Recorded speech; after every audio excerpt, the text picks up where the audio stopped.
It was a competitive Thursday night football game, but at the end of the day, the Dolphins are doomed. That and more on today's edition of Locked On NFL. The new Locked On NFL. The madman Tyler Rowland is your double shot of NFL espresso with the Locked On local experts on every major story. Get ready, Rowland is revving up. The new Locked On NFL starts now. Locked On Podcast Network. Your team every day. Football fans, welcome into the Locked On NFL podcast, bringing you a double dose of the NFL's biggest stories with help from our local experts that know your favorite teams like no one else. I am your host, the madman, Tyler Rowland, joined today by Locked On NFL expert Nick Cattles. On today's show, I'm going to give you my 5 best bets of the weekend. I got a bunch of NFC North teams winning and a major fight out west, but we got to start with this Thursday night football game between the Miami Dolphins and the Buffalo Bills. Before we dive in, I do want to thank you for making Locked On NFL your first listen and for being an everydayer here with us at the Locked On Podcast Network, where it's your team every day. Today's FanDuel Friday episode is brought to you by FanDuel. You guessed it, right now, new customers can bet just $5, and if your bet wins, you'll get $300 in bonus bets to use across the app. It was a 10-point game. Ultimately, 31-21, Buffalo wins. I don't think that's a surprise, but it was a little bit of a surprise, Nick, just how close this football game was for most of the competition. Yeah, I was thinking blowout when Buffalo went up 14-7. But before we get into the game and kind of the repercussions of the game, can I just say right off the bat here, Tyler, I don't know if you saw it, but it was absolutely savage by Amazon Prime to show Scott Norwood's miss 34 years ago in the Super Bowl. Why? At the end of a game that Buffalo is winning, it's like they just wanted to stab Bills fans in the chest. I have not stopped laughing since they showed that for no reason. Completely unnecessary. But yeah, I thought this was going to be blowout city. Bills' first 2 drives, they easily go down the field, score touchdowns. We know Miami's defense has been so bad this year. But to Miami's credit, until it kind of fell apart late in that fourth quarter, they fought back. They showed some character. And they played pretty hard for their head coach, who, I thought if this was a double-digit loss, Mike McDaniel could be fired by Friday afternoon at the latest. Yeah, and I mean, although it was, you're right, they did play hard. They showed something. They competed out there. I just wonder if it's good enough. And quite frankly, the problem for the Dolphins that I saw out there is their most important players and their captains were the ones making the big mistakes, and that's something that my guy Kyle Krabs from Locked On Dolphins talked about. There are backbreakers, and then there are backbreakers, and the Dolphins suffered a trio of them in Week 3 against the Buffalo Bills. The first, a Zach Sealer roughing the punter penalty that resulted in 15 yards and a first down. After the third consecutive stop by the Dolphins defense, the Bills would go on to drive down the field and score the touchdown that would give them the lead for good. The second, Tua Tagovailoa throwing an interception with 3 minutes of game clock left, with the Dolphins driving for a potential game-tying score in plus territory. The third, of course, is the Dolphins falling to 0-3. The pressure is on for this team, and you have to like a lot of the ways in which the Dolphins responded, with the exception of 2 big plays from their team captains in the fourth quarter.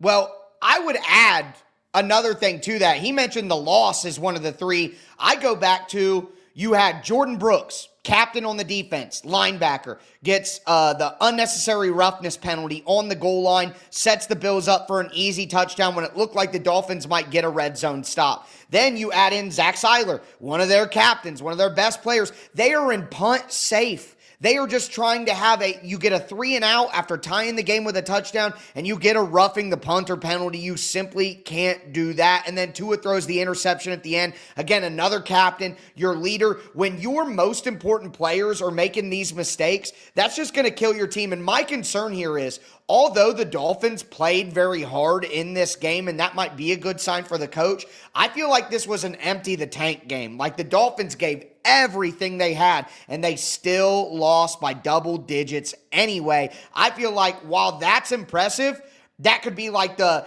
straw that breaks the camel's back, and the team could kind of give up dropping to 0-3 after they truly gave their all. They could. I mean, you look at this and you just say it's an old cliche, but it's a cliche because it's true. Bad teams find ways to lose. And last weekend, they found a way to lose against the Patriots. Devon Achane has a chance to go ahead, and he steps out of bounds. So you kind of give that one up. And then you go on the road, short week. You go to Buffalo, you fight hard, but then you just crumble at the end. And I got to tell you, Tyler, I couldn't care less how great Tua Tagovailoa will be playing in a game, especially if it's against a good team. And he wasn't, I don't think he was that great. I thought Kirk Herbstreit was a little over the top with always. But, I just will never trust him. If I was a Dolphins fan, a Dolphins coach, a Dolphins player, I don't know how you can trust him. He could have 350 yards in the first 3 quarters, and I'm sitting there on my couch waiting for him to make a horrendous decision, and that's precisely what he did tonight after a bad fourth quarter against the Patriots last weekend. Nick, between you and I, and the rest of the NFL world, I have been in a battle with one of my close friends for years about who's better, Tua or Daniel Jones. And I feel like I'm catching back up here after a couple of years where it was going the other way. But I'm with you. I've just never been a Tua believer. And I think the big problem for me is he just doesn't have anything special. He has no special ability. And he even said it this week in a press conference, like Josh Allen's a totally different skill set. He can do, twice as much as I can do. He said running the football, but Tua doesn't have the arm strength to do anything special in that realm. He doesn't have the mobility. So if he's not absolutely perfect and precise on everything, it's just too much to overcome. Now, I do want to kind of look at the Dolphins' schedule here. They play the Jets next week on Monday Night Football. We could ask for a better one. Then they play the Panthers. Then they get the Chargers at home, which I think they'll lose. But then they play the Browns. I guess it is possible the Dolphins could turn this around and be 3-4 in, a month from now. But I just don't buy it. Now, a team I do buy to is the Buffalo Bills. And I think they are one of the better teams in the NFL. But the defense does have to be a concern at this point. And that's something my guy Joe Marino from Locked On Bills talked about.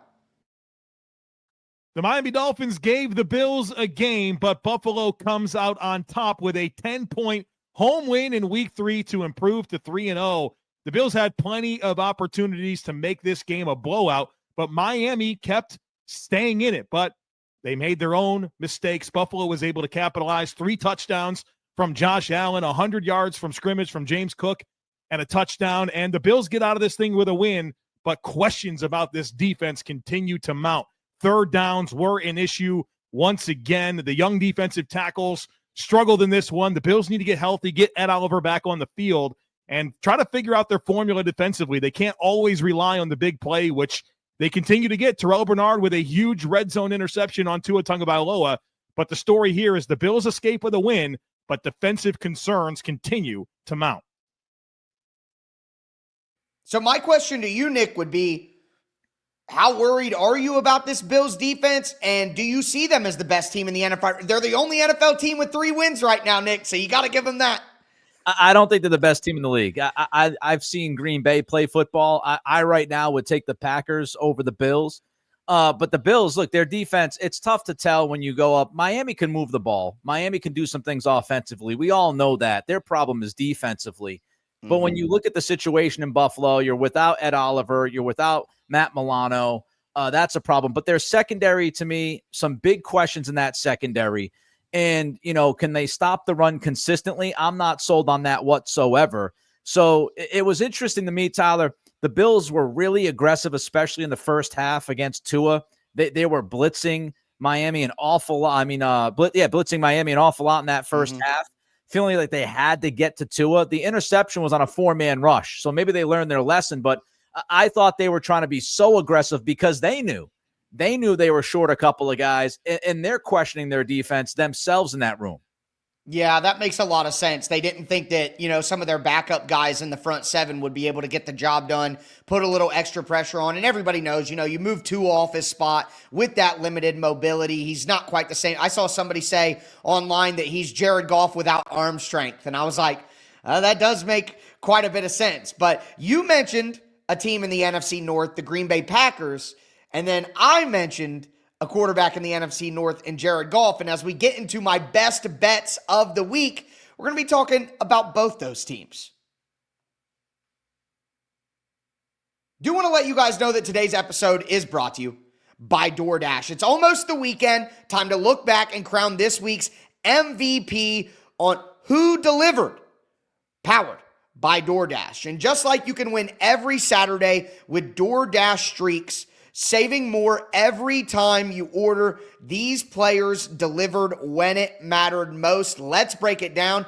I'm going to go with Daniel Jones of the Indianapolis Colts. He delivered in a big way against the blitz, made some plays for his team. I've been critical of Daniel Jones. Like I said earlier, I was critical of him online this week, looking at the tape. But at the end of the day, I'll give him his credit. He got the job done, and he's got a great chance to keep that going against the Tennessee Titans this week. And just like Daniel Jones delivered for the Indianapolis Colts, DoorDash delivers your Saturdays. With DoorDash streaks, you save every Saturday you order. You can stack it up all season long, and you could save up to $250, including a $100 credit from DoorDash. Order this Saturday. Keep the streak alive. Fuel your game day only with DoorDash. Terms apply. Promo period through November the 18th. Today's episode is also brought to you by FanDuel. Of course, it's FanDuel Friday, folks. The NFL season is officially here,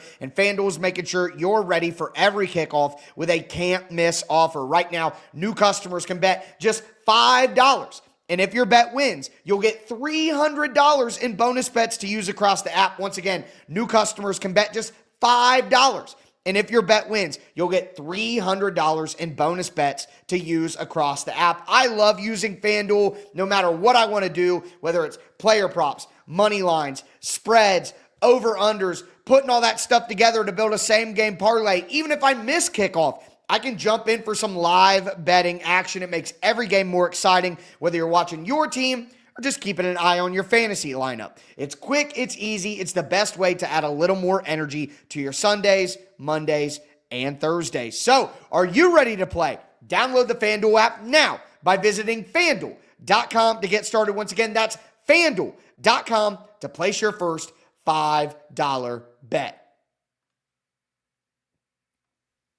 All right, Nick, let's continue today's edition of Locked On NFL. We talked about that Thursday night football matchup. Now I want to spin it forward here, look at some of my best bets of the week. And listen, folks, I got to be honest.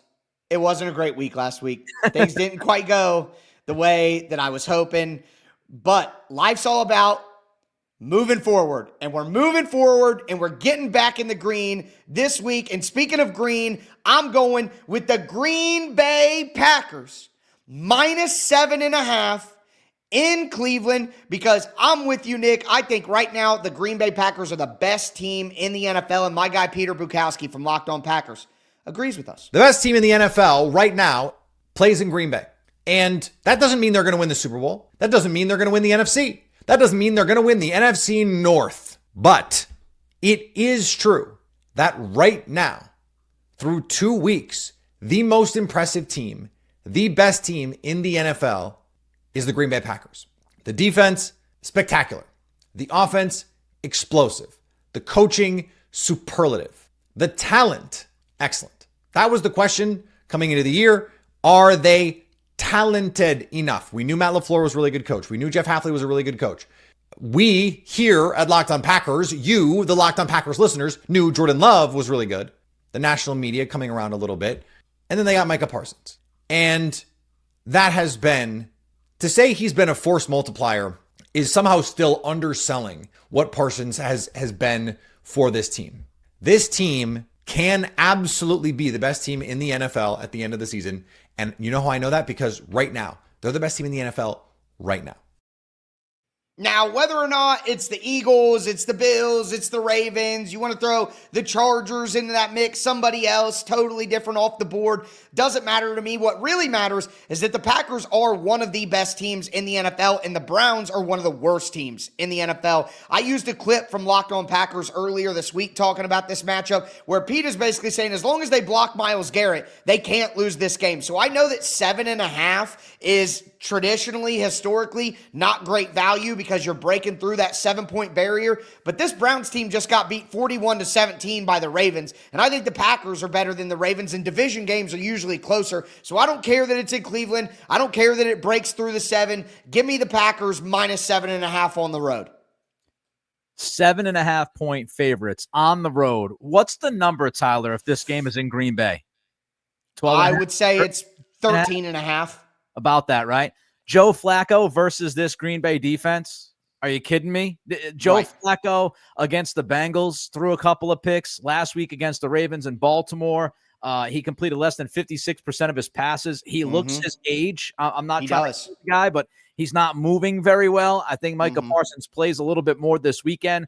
If the Packers score 20 points, they cover, because I can't imagine, unless they turn the football over 3 times and Cleveland scores every single time off those turnovers, I just can't see the Browns scoring more than 10 points in this game. I think the Packers roll in Cleveland. Yeah, that's really what it comes down to. I just cannot foresee a path where the Browns score enough points on this Packers defense. Like, I just don't see how that could happen. But I'm going to stay in the NFC North for my second best bet. And this is one of the best games of the weekend. Lions, Ravens on Monday Night Football. Now, this one I will say is a little bit riskier than the Packers bet. I'm going to take the Lions plus 5.5 in Baltimore. And one of the big reasons is that Lions defense looks like they're coming around. And my guy Matt Derry from Locked On Lions talked about that. But the Lions defenders took it personally. I think they think Ben Johnson had one foot out the door before the season ended last year. They wanted to put out a statement yesterday. Not only did they do that, they punked him with the stumble bum celebration after an interception. Kirby Joseph's throwing the ball to Brian Branch after stumbling. And they did that right in front of the Bears bench. You know, Ben Johnson saw that. Those guys were out for blood. And a motivated team and a team that knew they needed a win, hadn't lost 2 games in a row since 2022. That was a good win. Yeah. I just think that the Lions are motivated now. They figured some things out after that big win. They got good momentum going forward. I think the Ravens win this game, but I think it's a close game. So I'll take the Lions plus 5.5. I've got to disagree with you at least once tonight, Tyler. So hey, fair enough. Here's your one moment. I'm taking Ravens minus 5.5. I think people are overreacting and overrating that Detroit beatdown of Chicago. Fair. Ben Johnson's a rookie head coach. I believe I talked about that last week. And said, you did. We're going a little bit too crazy here. But look, Lamar Jackson will negate that rush for Detroit. He will beat that rush with his legs. I think Derrick Henry will be able to run the football a little bit. I don't disagree with you that it's going to be a close game, but I've got a late cover here. I could see this be a field goal game throughout. And then, the Ravens towards the end of the fourth quarter, they add another 3 and they win by 6. Yeah, I don't think that's crazy in any way. You know what I mean? Like I said, it is a little bit of a risk there, but I'm looking at that game. I want to talk about that game, and I think both these teams are good, but at the end of the day, I think it's fair, and after the bloodbath of last week, I can't blame you for maybe going the opposite direction a little bit here and there. But with that being said, got 3 more best bets for you guys. Got to go out west. We got a big matchup between the Chargers and the Broncos. I'm feeling very confident. If the Lions are my least confident of the 5 best bets I got, then my most confident best bet is out west with the AFC West. We'll dive into that. Plus, I'm betting on Nick's team this week to get it done. Today's episode is brought to you by Square. Your favorite neighborhood spots run on Square. There are certain businesses that truly make the neighborhood feel like home, whether it's a local sports bar packed on game day, the coffee shop that knows your order by heart, or that corner deli that's been serving your community for decades. These are places that bring people together. When neighborhood businesses thrive, the whole neighborhood thrives. And imagine how things are going down in Buffalo right now at Ted's Hot Dogs, or maybe even at the NW Beer Company.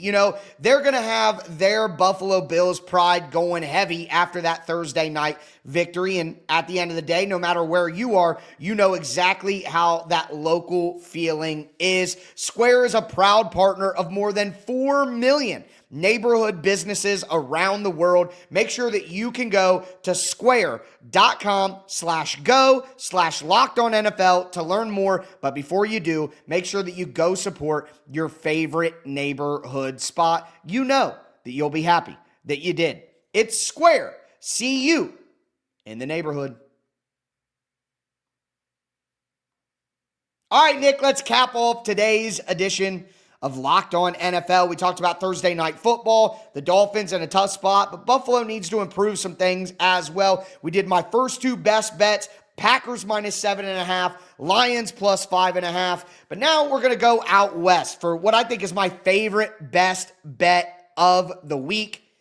And it's the Los Angeles Chargers at home -2.5 against the Denver Broncos. And one of the big reasons is the Broncos have a great pass rush, but the Chargers might have the best offensive tackle in the NFL in Joe Alt. For Joe Alt, it has been straight up dominance through 2 games. We're talking 79 pass blocking snaps, 1 pressure allowed in 2 games. He is a freak of nature, 6'8", extremely long arms. And for a guy that tall, he has an uncanny ability to be the low man. He's just so technically sound. So he's a guy that's going to be a big, big test to go up against. I got to be honest, it makes me so sad to hear how great Joe Alt is. I considered myself the leader of the Alt cult. I was pushing so hard for the Titans to get him, and they didn't get the opportunity to get him in the draft. And now Alt is one of the best. I think if you can negate the pass rush of the Denver Broncos, you can beat the Denver Broncos. I think the Chargers are a better team than the Broncos right now. Not giving up more than 3 points, that -2.5. I love that line. I love that value. Give me the Chargers at home -2.5. You don't have to tell me about Alt. I happen to be a Notre Dame fan, so I watched there you go. him in college. I love the guy. He's absolutely fantastic. Yep. I think he's got Hall of Fame talent. He's truly dominant when he gets going. I'm going to agree with you with the Chargers. The Broncos are a little funky, right? The first game of the year, they got Tennessee at home. There was a bunch of turnovers. You felt like that game might be a little fluky. Then they go on the road to Indy, and they get beat by Indy last second, of course, on that questionable penalty call, the leverage call, and the field goal that was missed. And now you wonder, were people just overrating Denver? Did we get a little too far ahead with the Broncos? Maybe. I will say there's lots of hype on L.A. right now, and I get it. It's obvious that Justin Herbert's playing like one of the best, if not the best quarterback in football right now this season so far through 2 weeks. I almost feel like I want to go Denver because it's a divisional game and people might be writing them off. But again, Herbert, he's been too good. And when you look at his history against the Broncos, he's got close to a 2-to-1 touchdown to interception ratio. The Denver defense last week made me a little bit concerned. So give me LA by a field goal. Yeah, I'm with you there. I don't think it's going to be any kind of blowout or anything like that, but that number is a good number. And you're right. At the end of the day, the Broncos have been shaky, even in games that are close. They get the win over the Titans, like you said. They should have won against the Indianapolis Colts. But Bo Nix, we talk about how good Justin Herbert's been. Bo Nix has not been good. You look at some of the statistics around the league, he's been the worst quarterback in the NFL so far this year. I mean, J.J. McCarthy is in the running for that. But at the end of the day, Bo Nix just hasn't impressed me. I got to ride with Justin Herbert. But speaking of J.J. McCarthy, he's out now with the injury. He's going to be out for a little while. I got a little idea of where I want to go with Minnesota this week, but let's get an update on J.J. McCarthy from my guy, the brain, Luke Braun. We'll have to be a little patient for a month now while he comes off of this high ankle sprain. And then when he's back, we have to be a little bit patient still with the operation of everything. Maybe a month off to gather his thoughts, collect, reflect on what went wrong in that Atlanta game will be good. It's a bad taste in his mouth for a while. He's probably going to come out super fired up. But just to kind of have that moment to sort of take stock and process might be good for him. Wasn't that what he did all year last year? Here's the thing. If it's not Bo Nix, J.J. McCarthy is, 32nd, 33rd, and all these different categories. He's just not getting the job done. I actually think that with the supporting cast of the Minnesota Vikings, with Kevin O'Connell, who might be the best quarterback coach in the entire NFL, I think that Carson Wentz is going to do just fine. And the Vikings are taking on the Cincinnati Bengals this week, who also are going to be without their starting quarterback. Give me Kevin O'Connell and Carson Wentz at home over the Joe Burrow-less, Jake Browning-led Cincinnati Bengals. I will take the Minnesota Vikings -3 at home this week. This is where I give you credit, Tyler, because look, we have all these games in the NFL. You could pick any game that you want, but you pick a game that has the backup quarterbacks, the battle of the backups. It's a dangerous game to take a swing at. But here is Tyler. That's why they call him the madman, taking a swing at this game. It's in Minnesota. Brian Flores against Jake Browning. I believe in KOC more than I would in Zach Taylor. I think I agree with you. You know, Minnesota will do enough offensively. They will get enough out of Carson Wentz. Brian Flores will do a good enough job to haunt Jake Browning. They'll create a couple of turnovers, and Minnesota will win the game. And they might win the game by, you know, a more wide margin than people might think. I wouldn't be shocked if this is 10-point game at the end of the day with the Vikings coming away with the win. Yeah, I think there's a little bit of fool's gold with how the Bengals got that win against the Jacksonville Jaguars. And people are like, oh, Jake Browning, he's been in the system. He's pretty good. He's got that clip of where he got to play against the Vikings before, and he throws his helmet down. You cut me. And, you know, and everybody's kind of fired up on that. But I'm sorry, I just trust the infrastructure of the Vikings way more. Now, Nick, we are going to get out of here on this. My final bet of the 5. I hate that I had to do it. How dare you? The madman mark of death on your New England Patriots. The Patriots are at home this week against the Pittsburgh Steelers. I am taking a home underdog when the Steelers are reportedly having issues in the locker room with Jalen Ramsey. I'm just not certain that I can trust what the Steelers are doing right now. They really let me down last week against Seattle. I'm going with the Patriots. I love a home underdog. Patriots plus 1.5 against the Steelers. Am I crazy? You're going to make me sound like a homer. Look, neither defense is playing well. We could put that out there. Both of them have stunk out loud. The Patriots might get Christian Gonzalez back. He practiced on Wednesday and Thursday. Limited on both days, but did more. He did more on Thursday. He actually took part in drills with some of the starters, which might indicate he's going to get some run. And he's a difference maker. You know, he's a real difference maker. Made second team All-Pro. I think he's one of the better corners in football if he stays healthy. That's the biggest question with him. But Pittsburgh's defense, they have not been able to stop the run consistently. They've given up some big chunk plays on the ground. The Patriots have actually done a pretty decent job against the run because their defensive line. And I look at the offenses, Josh McDaniels, Patriots offense coming off that game against Miami. Yes, Miami is a terrible defense, but again, Pittsburgh's defense hasn't been very good. No. They love to blitz. Drake May has been very good against the blitz so far this year. So I'm going to take the McDaniels Patriots offense slightly being better than the Rodgers Pittsburgh's offense. And I also think New England's defense, I think at home, they might figure some things out, especially if Gonzalez is back. So I'm going to take the 1.5 at Gillette in New England. I got the Patriots over the Steelers.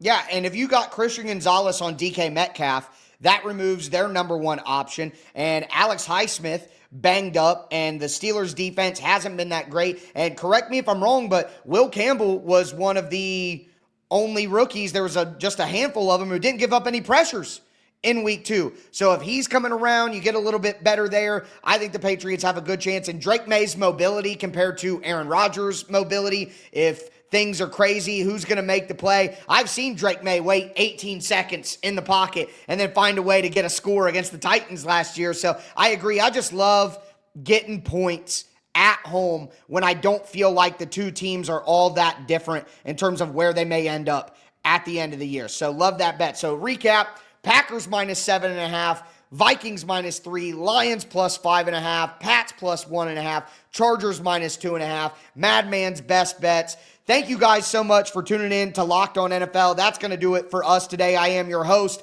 the Madman Tyler Rowland, for my co-host, Nick Cattles. As we tell you every episode, thanks for tuning in and stay safe out there.